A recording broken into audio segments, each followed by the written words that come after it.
Mamaya ko na lang isend pala yung ninyo, exam. So, pwede niyo sagutan after ng class or tomorrow sa morning kung free time kayo. Para mag-checking tayo sa Friday. Wait lang.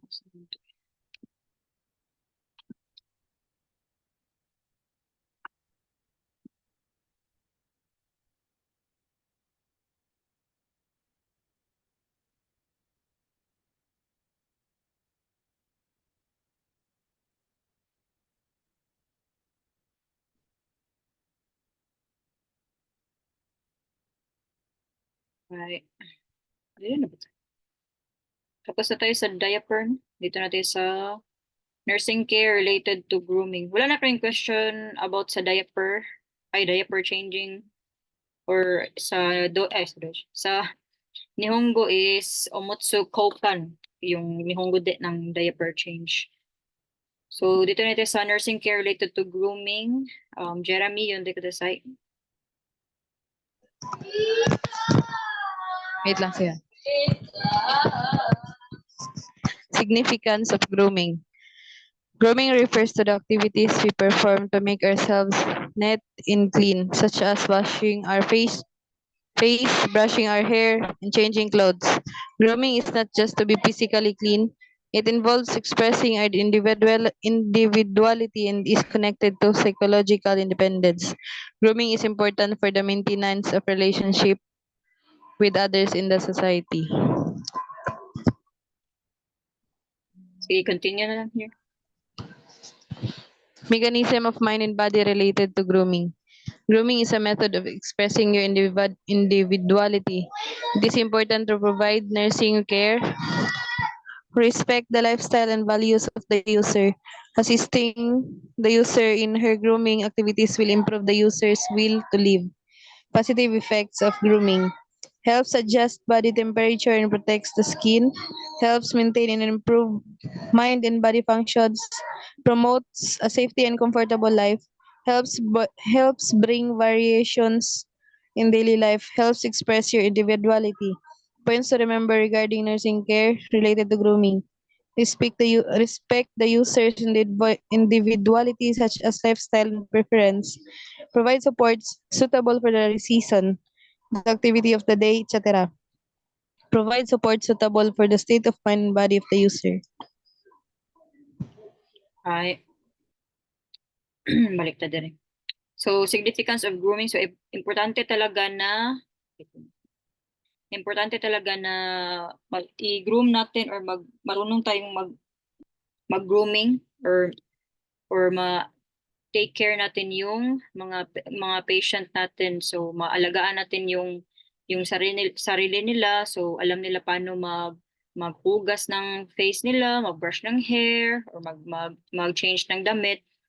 Kasi para ma-express din nila yung individuality nila. Then, para maging masaya din sila kasi imagine nyo na pag yung patient nyo or kunyari ikaw, wala kang ligo or wala kang hilamos, wala kang toothbrush or wala kang suklay in a day, di ba? Parang feeling mo, ang baho-baho mo na, parang ang dumi-dumi mo na, parang ganyan ba? So nakaka-affect talaga yan sa psychological natin or sa mind natin. So dapat talaga maging malinis tayo sa self natin and also yung patient din natin dapat maging malinis din yung patient natin. Then isipin nyo na lang if yung patient nyo is mabaho. So walang gustong lumapit sa kanila or sa kanya. So dapat mabango din yung patient natin para ma-maintain yung relationship niya sa other people or sa society.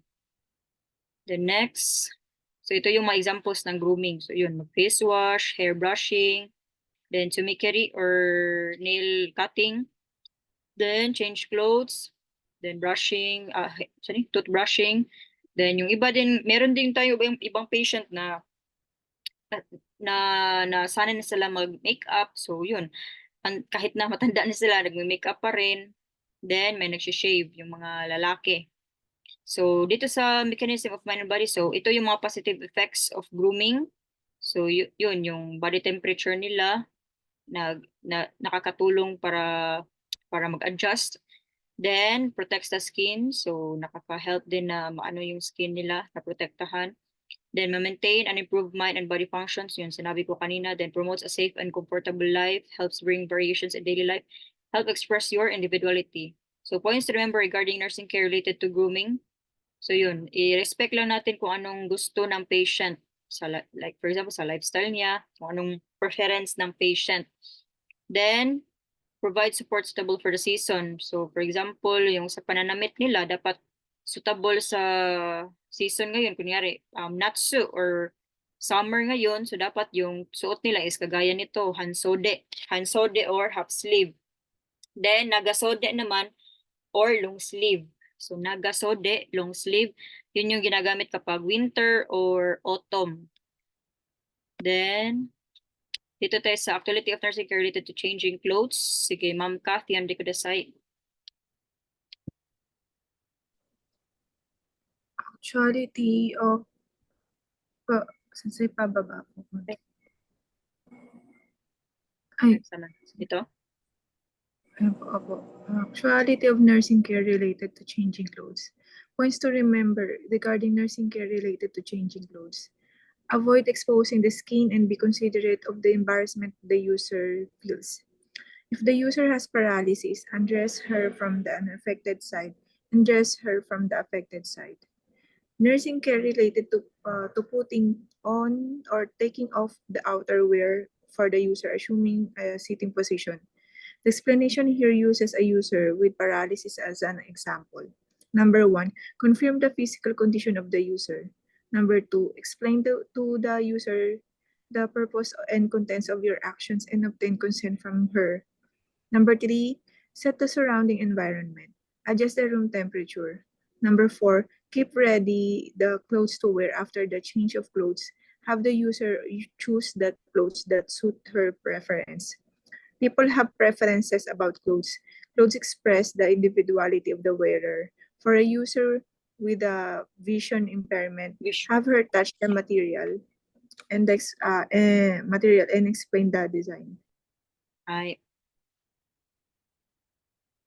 So, ito yung points to remember. So, dapat i-avoid natin na ma-expose yung skin ng patient. So, i-provide privacy pa rin kung mag-change kayo ng clothes ng patient. So, if may paralyzed naman yung patient ninyo, so, ano tawag dito? I-undress niyo siya or hubaran niyo siya first sa healthy na side. Then, pag suotan niyo naman yung patient, suotan niyo siya ng damit sa affected side. So, ito lalabas din to sa exam pero I'm not sure kung sa Japanese or English na exam pero i-remember niyo na lang to. So, sa Japanese is chakandaken yata yun. Oh. Chakendakan. So, dito yata yun sa baba. Yung chakendakan. So, mamaya na lang ulitin ko na lang po explain mamaya about dito sa i-undress. Basta isipin nyo na lang yung sinabi ng student ko before para mas ma-remember daw nila. Paghubaran daw, good daw, meaning so good, paghubaran. Pagdamitan daw, bad na daw, bad. So, i-remember nyo na lang yan kahit medyo, medyo funny or rated SPG. Pero, matatak kasi siya sa mind ba. So yun, basta hubaran niyo siya, good, or first start sa good side. Pag suotan niyo naman siya, so bad. So bad side muna ang first niyong suotan ng damit. So nursing care related to putting or taking off outwear of user user assuming a sitting position. So mamaya meron tayong video so kung paano suotan yung patient. So first, explain always confirm ninyo yung condition ng patient. Then next, explain. So dapat explain mo kung bakit siya mag-change ng clothes, saan kayo pupunta, ganyan. Then i-check nyo rin yung room temperature if masyado bang malamig or mainit. Kung masyadong malamig naman, so baka pag maghubad yung patient mo, baka magka-colds or baka masipon yung patient ninyo, magkasipon. So, dapat i-adjust nyo, i-low nyo muna yung aircon, yung setting ng aircon. Then, dapat before nyo hubaran yung patient ninyo, ready nyo muna yung mga clothes ng patient na dapat niyang suotin. So if maka-decide pa yung patient ninyo, dapat siya ang mag-decide kung ano yung gusto niyang suotin. Pero pag hindi na maka-decide yung patient ninyo, bedridden na siya, or hindi na siya maka-decide, so pwede kayo na ang mag-decide kung anong pwede niyang suotin na damit. So yung sinabi ko before sa first na ano natin, na yung preference ko before, mas gusto ko na light colors yung ipapasuot ko sa patient para maging happy din yung mood niya pa. So nakaka-affect kasi yung kulay ng damit natin sa mood din natin. So para maging happy and hindi depressing yung mood ng patient. Then if yung patient nyo naman is visual impaired or bulag or hindi makakita yung patient niyo, so pwede nyo ipa-touch sa kanya yung materials and sabihin nyo na flower ba to or checkered, ganyan, or stripes. So next, take off the outerwear. So yun, hubaran nyo yung patient. So confirm that the sitting posture of the user is stable. So dapat doon kayo umupo or maumupo. Doon kayo tumayo sa affected side ng patient. So this is because the affected side is weak. So kayo yung parang strong part ng patient. Then undress or yun, hubaran niyo siya sa unaffected side or hubaran niya siya first sa good side niya para the burden on the affected side is reduced by undressing from the unaffected side, which has a wider range of motion. So paghubad ng good side, so pwede natulungan ng good side or good na kamay niya yung kabilang side. So yun din yung isang reason kung bakit kailangan good side. Then the care worker provides assistance. So tayo, mag-assist lang tayo kung nahihirapan yung patient natin. Then put on the outerwear. So pag magsuot na yung patient ng damit, so first isuotan mo muna sa affected side or sa bad side ng patient.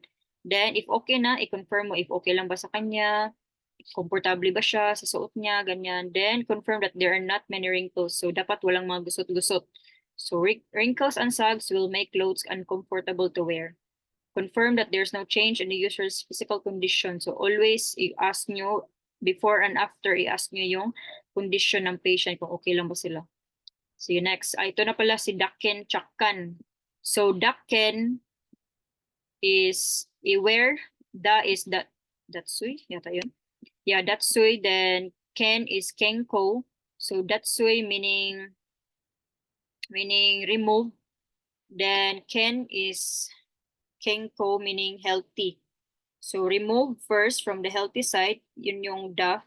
Wait lang ha, i-confirm ko yung da. That's undressing. Datsui. D-A-T-S-U-I. So Datsui, meaning ng da is Datsui or remove or undress. Then Ken meaning Kenko or healthy. Then sa cha naman is chaku.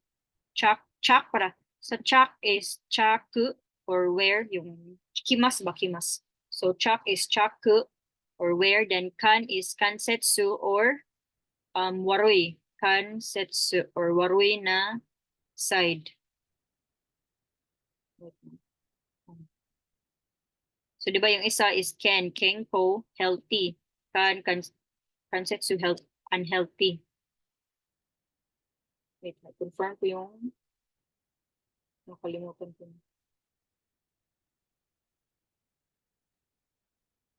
Yun na. Kansetsu og Dakken Chakkan. So ito yung i-remember nyo. So remove from the healthy side, then wear from the unhealthy side. So same lang. If magsuot kayo ng pants ng patient, so explain nyo pa rin yung procedure sa patient. Then if makatayo yung patient niyo, pwede niyo siyang patayuin. Then yung healthy na side niya, pwede siyang humawak sa handrails. Then ikaw na maghubad ng zubon ng patient. So same pa rin na dapat unahin i-remove yung healthy side, then wear from the unhealthy side. Then raising a leg makes it easier to lose balance. So if the user is unstable in a standing position, so pwede siyang umupo. So, pwede niyo siyang parang ipa-tilt lang konti kapag i-wear niyo na yung pants pataas. So, assistance to suit the user's physical ability will prevent the user from falling. Then, put on the pants. So, the user maintains a sitting position and first put her leg of the affected side into the pants. Then, next, sa unaffected side naman or yung healthy na side. So, kung ano yung kaya niyang itaas lang, so, dun yung muna ipastop yung patient. Then, after that, pwede na siyang tumayo. Then, tulungan niyo na siyang tulungan niyo na siya i-up yung pants niya. Then, confirm whether the user finds the pants comfortable. So, pwede kayong mag-practice nito sa bahay ninyo. So, i-try niyo sa mga anak ninyo or sa asawa ninyo. Then, confirm that there's no change in the user's physical condition. So, change, i-ask niyo pa rin always. Then, ito naman is if nakahiga yung patient. So, same lang yung procedure kanina from 1 to 4. The next, take off the outerwear. So, the care worker stands by the unaffected side of the user. So, yun, unaffected pa rin sa healthy side. So, hubaran nyo siya sa unaffected side. Then, unfasten the button, etc. Then, taking off the clothes starting from the unaffected side helps reduce excessive movements using the affected side. So, mamaya ipakita ko yung video. Then, place the user in a lateral position with an affected side down. Pull out the part of the clothes under the user's body. Be careful not to put the paralyzed side down if the user has paralysis. So, kung paralyzed yung left niya, huwag nyo ipa-side lying siya sa left. Then, lastly, take off the sleeve of the affected side. Then put on the outerwear, put on the sleeve of the affected side first, put the other parts of the clothes under the body of the user. So yun, ilagay nyo muna sa unhealthy side, then isok. Parang i-ano nyo sa likod ng patient ba? Yung damit, tapos hilahin nyo sa kabilang side. So turn the user to the supine position and pull out the part of the clothes from under the body. So confirm that the box and sides of the clothes are properly lined along the body. So, mas tighten talaga itong nakahiga pag mag-change ka ng clothes. Lalo na kapag ikaw lang mag-isa. Na-try ko na yan before. Ang sakit ang sakit dito sa koshi. Lalo na kapag paralyzed pa yung patient mo, ang bigat-bigat. Na-try ko na yan yung patient, yung patient namin na ang laki parang katawan, halos yung paa niya, lumagpas na sa bed niya. So, tapos matigas pa yung katawan niya dahil mahi na or paralyzed na. So, yun, after noon, parang ilang patient parang ilang patient na yung na-assist ko. Pero siya lang isa yung in-assist ko nung time na yun. Pero grabe yung pagod. Then, put the arm of the unaffected side into the sleeve, fasten the buttons, and finally straighten the clothes. So, after nun, i-confirm mo yung patient pa rin, kung okay lang ba siya, then wala bang wrinkles, ganyan, okay lang ba sa likod, wala bang mga gusot-gusot. So, dapat presentable pa rin yung patient ninyo. The next, sa pants naman, so take off the pants from the unaffected side, then, yun. Pwede nyo ipa-raise yung lower back niya if kaya niya, para mas mabilis nyong mahila yung pants niya. Put on the pants of the affected side first. If the user is capable of raising the lower back, so yun, pa-up niya pa rin para mas madaling isuot. Confirm whether the user finds the pants comfortable. So confirm if wala pa rin changes sa physical condition. The next, nursing care related to face washing, hair dressing, shaving, nail clipping, and putting on makeup. Sige, kayo naman magbasa. Sige, si Ma'am Joy, yun, di ko dasay. Nursing care related to face washing, hair dressing, shaving, nail clipping, and putting on makeup. Points to remember regarding nursing care related to face washing. Washing your face when you wake up in the morning will make you get rid of the dirt on the skin and feel refreshed. Have the user moisturize the skin after washing the face to prevent dry skin. With a warm towel, wipe the face of the user who cannot wash her face by herself. Points to remember regarding care related to hair dressing. Hairstyle preference differs from person to person. Confirm the condition of the hair and scalp. Brushing the scalp increases blood flow. Use the tools to suit the condition of the user. The brush can be used by a person without raising her hand.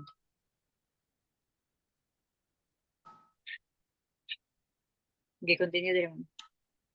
Points to remember regarding nursing care related to shaving. Reference on how to groom a beard differs from person to person. When you use an electric razor, hold it at right angle to the skin. Shave lightly, stretching the wrinkles. Check if there is any stubble left unshaved. Protect the skin with shaving lotion, etc. Points to remember regarding nursing care related to nail clipping. If you do not take care of your nails, dirt accumulates between the nail and the skin and makes the area filthy. Moreover, long nails can harm the skin. Nails are affected by health condition. Clip the nails while they are soft after the user takes a bath. Confirm the condition of the nails and surrounding skin. Right. Okay na. So ito naman yung dapat natin i-remember kung face washing. So importante talaga na maka-face wash yung patient natin lalo na kapag sa umaga para matanggal yung mga muta nila, ganyan. Then yung iba may laway pa. So yun, para matanggal yung mga ganyan. Then if hindi naman sila dikiro na mag-face wash, so yun, sinabi ko na pwede silang meron tayong parang hot towel ba? So, ibibigay natin yan sa kanila. Pwede din sila ang mag-wipe sa face nila or pwede din, if hindi dikiro yung patient or mga bedridden na yung patient natin, so tayo yung mag-wipe sa face ng patient. Then, pwede din natin lagyan ng moisturizer yung face nila para ma-prevent yung dry skin. Then, sa hairdressing naman, so depende yan sa person to person. So, lalo na sa mga babae, no? So, depende sa kanila kung anong gusto nilang hairstyle, ganyan. So, if nakita niyo yung patient na palaging ganyan na lang yung hairstyle niya, so pwede niyo siyang i-ask if okay lang ba sa kanya na pwede niyo i-change yung hairstyle niya, i-Barbie ba yung hair niya. Bito. Depende sa patient kung anong gusto niya. So pwede din i-ask niyo kung pwede ba siya mag-ponytail. So may ibang patient din na gusto nila na tayo yung mag-brush ng hair sa kanila or mag hairdo sa hair nila pa. So brushing the scalp increases blood flow. So yun, much better din na i-brush always yung hair ng patient natin. Then ito yung brush na pwede gamitin nila na parang mataas siya ba para hindi sila mahirapan mag-brush ng hair. Then ito naman sa shaving. So depende din yan depende sa patient. Pero usually pag nasa hospital sila or nasa facility, need talaga na wala silang beard para malinis tingnan. Then yung electric razor, so meron tayong electric razor na parang di battery lang or pwede chargeable. So hold it at right angles to the skin. So pwede lang siya diretso, pwede na hindi na kayo maglagay ng cream, ganyan. So diretso na siya sa skin. Then shave lightly, stretching the wrinkles. So dapat i-stretch nyo para ma-shave siya mabuti. Then check if there is any stubble left unshaved. Then protect the skin with shaving lotion. So after, pwede nyo lagyan ng shaving lotion. Pero if yung gamit naman nila is yung disposable na razor, yung parang ginagamit natin dito ba? So pwede siya na lagyan nyo ng sabon or yung cream, shaving cream, tapos dun mag-shave yung patient.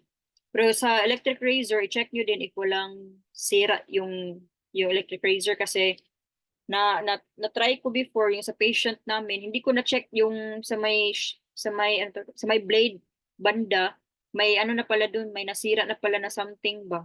Hindi naman yung blade yung sira, parang may something na sa gilid na umangat na pala siya. Tapos pag ganyan ko sa face ng patient, na-shock ako kasi nagkasugat, pero hindi naman malaki yung sugat. Na-shock lang ako kasi may sugat na pala. So pagtingin ko, hala, may na pala, parang may ni-open na something ba. So matulis na siya na bagay ba. So yun, sinabi ko sa nurse na gano'n nangyayari. So yun, nilagyan na lang namin ng gamot yung face ng patient. So yun, next time, chinek ko muna sa kamay ko yung razor kung wala bang mga something sharp. Then, points to remember regarding nursing care related to nail clipping. So, dapat talaga na nail cutter every now and then yung patient. So, lalo na kapag after nilang maligo, so much better if after maligo sila mag-cut ng nails kasi soft pa yung nails. So may patient talaga tayo na ang titigas na ng mga kuko nila, so nahihirapan akong mag-cut ng nails. So pwede nail file yung gamitin ninyo. Then yung iba nag-ano din ako pag ganito, ano tawag dito? Na gumagamit ako ng gloves ba kasi may iba kasing patient na may ano ka may something na yung paa nila, like for example meron na athlete's foot, so baka mahawakan mo yung paa nila na may athlete's foot, so ano pa yung kamay mo, madamay pa. So points to remember regarding nursing care related to putting on the makeup, so yun depende sa patient kung gusto nilang mag-makeup or hindi. So dapat before matulog i-remove na yung makeup nila. The next, oral care, Ma'am Girly. Pwede ka makabasa ngayon, Ma'am Girly? Or nasa work ka? Hello? Nasa work ka ngayon, Ma'am Girly? Check ko, Ma'am Girly. Wait lang. Sige, si ano na lang. Ay, naka-work? Nasa work ka ngayon, Ma'am? Yes, ma'am. Sige, si Ma'am Pero Gerald. gising naman siya, pwede, ma'am. Sige. Pwede mo mabasa, Ma'am. Yun, di ko desay. Sana po ako, ma'am. Dito sa oral Significance care. of oral care. Oo.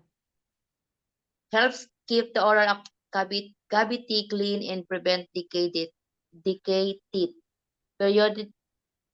Periodontal disease Periodontal. and halitosis, bad breath.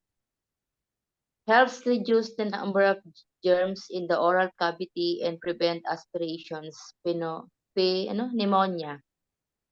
Help promote saliva secretion and prevent dryness of the oral cavity.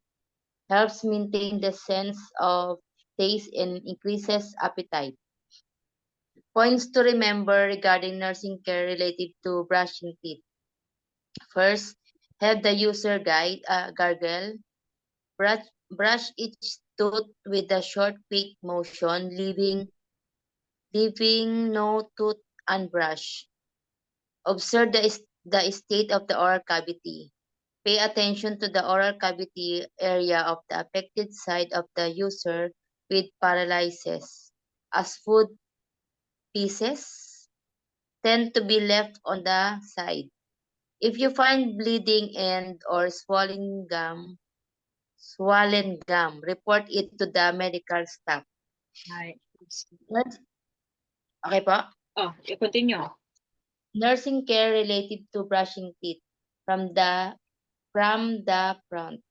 Prevent aspiration by providing nursing care, establishing eye contact on the same level as that of the user. Ay. So ito naman yung importance ng oral care o yung pagtututbrush and paggagargle. So dapat talaga malinis yung oral cavity or yung mouth ng patient para iwas masira yung ngipin. So itong decayed teeth, periodontal diseases, and halitosis or yung bad breath. So helps reduce number of germs. So yun, para maano yung mga germs din, ma-reduce yung germs. And para hindi magka-aspiration pneumonia. So yun, sinabi ko before na pag after kain ng patient, dapat mag-oral care kaagad para if ever na merong pang naiwan na food sa loob ng bibig ng patient, hindi niya malunok kapag matulog siya kasi baka mapunta sa lungs. So ito yung aspiration pneumonia. So remember niyo to, baka lalabas din yan. Then helps promote saliva secretion. So lalabas yung mas lalabas more ang kanyang laway, then para hindi mag-dry yung bibig niya. Helps maintain the sense of taste and increases appetite. So yun, if ever na may patient kayo na or i-try ninyo na hindi kayo mag-toothbrush ng ilang days, so wala talaga kayong ganang kumain yan kasi hindi nyo nalalasahan yung food. So dapat talaga always mag-toothbrush. Then points to remember regarding nursing care related to brushing teeth. So yun, mag-gargle muna. Then pag may ngipin pa yung patient mo, so pwede siyang i-brush niyo yung tooth niya or ngipin niya. Then i-check niyo yung oral cavity or yung bibig niya if mayroon bang mga sirang ngipin or meron ba siyang mga oral thrush or yung mga singaw ano yata niyan sa ano po din? Sa Tagalog. Yung mga sugat sa ngipin, sa gums ba? Then, pay attention to the oral cavity area of the patient na merong paralyzed. So baka kasi, so for example, if yung paralyzed side niya is dito sa left, so baka may naiwan na mga food sa left side. So i-check nyo dyan. Then if meron din siyang bleeding na gums or yung swollen gums or yung ano tawag swollen? Yung basta namaga pala. So namaga na gums. So i-report nyo kaagad sa nurse or sa team leader ninyo. Then dapat, if mag-toothbrush kayo sa patient, level kayo ng patient or same level para kung kunyari nakatayo ka, tapos mag-toothbrush ka sa patient, so nakahangat, nakaganyan yung patient ninyo. So may tendency na yung tubig is mapasok sa lungs ng patient ninyo. So dapat level lang talaga kayo ng patient mo. Then, do not lift the chin of the user. So yun, huwag nyo i-ganyan yung patient para hindi siya mabilaukan. Then placing your arms this way will help keep the head of the user in this position and maintains a stable posture. Then, pag maghawak kayo ng toothbrush, you hold it like a pencil. So ganyan lang. This will help prevent damaging teeth or gum as it prevents unreasonable force from being applied. So hindi ganito kasi baka malakasan nyo yung pag-brush ng teeth. So, dapat ganito lang. Para kayo naghawak ng lapis. Then, if yung patient ninyo is wala na siyang ngipin or gums na lang natira, so nilabas na yung ereba or yung dentures, so linisan nyo pa rin yung bibig niya ng ganito, yung sponge brush. So, yun yung gamitin para ma-clean yung mga inside ng ngipin ng patient. Then, meron din silang toothbrush, hindi na siya toothbrush, parang tongue brush. So brush para sa dila. So yun, i-brush nyo pa rin yung dila ng patient para yun, mawala yung mga pinagkainan ng patient. So para malasahan niya yung next na food na kakainin niya. Then, keeping the dentures clean and storage. Sige, si Ma'am Jeremy, yun di ko decide. Keeping the dentures clean and its storage. Dentures are replacements for lost teeth. These are full and partial dentures. They need to be removed and cleaned after each meal as they tend to cause the propagation of bacteria. Use a brush and clean with running water. Dentures need to keep moist to prevent cracks, etc. Store the dentures in water or denture solution in a container. After removing the dentures, brush the remaining teeth. Hi. So ito naman, if merong ereba yung nihongo din ng denture. So ereba, if merong ereba yung patient more dentures, so ito yung gagawin. So ito yung mga full dentures, ito naman yung partial dentures. So dapat i-remove pa rin yung ereba after niyang kumain para hindi mag-stuck yung food sa ereba and hindi siya hindi mag-propagate or madadami yung bacteria. Then use brush and clean with running water. So yun, i-brush nyo pa rin yung ereba niya. Then after that, ilagay nyo siya sa parang baso nila or parang lalagyan. Then ilagay nyo yung lagyan nyo yung tubig, tapos yung parang Pepsodent.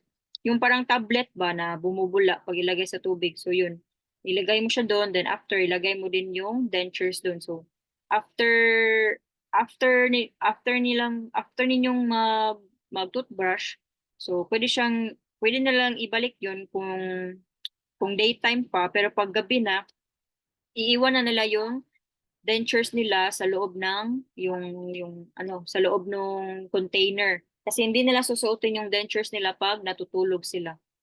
Kasi baka malunok din nila yung dentures. The next,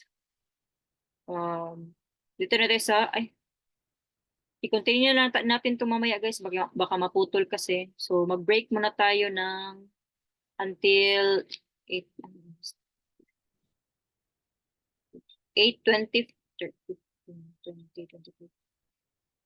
10 minutes na lang tayo mag-break. So 8:25, balik kayo ay 8:25 kasi baka ma-off na naman tong natin.